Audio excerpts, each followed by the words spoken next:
It's just really one point that I wanted to touch up on. You mentioned about the African National Resources Center. Could you elaborate a little bit more about its policies and its implementation at the African Development Bank? Thank you very much. I think, as I mentioned earlier, this is a new center that we are setting up in the bank in recognition of the fact that Africa's transformation very much depends on the transformation of the way we use our natural resources.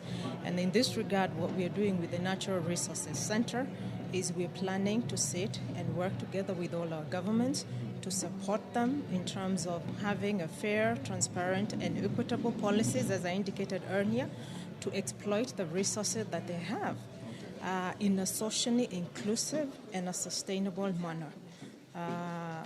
Our own 10-year strategy recognizes that our development requires that growth is inclusive, and we are also transitioning to green growth.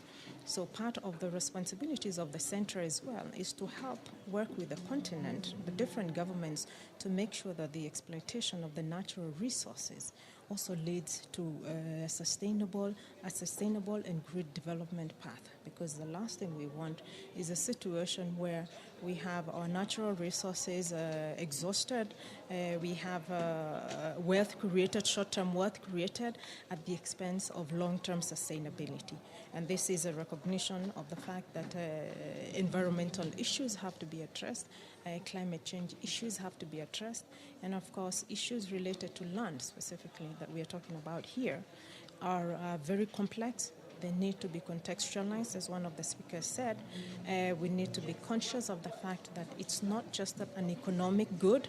There are also social issues associated with land, and therefore governments need to pay attention to all these things as they develop their policies.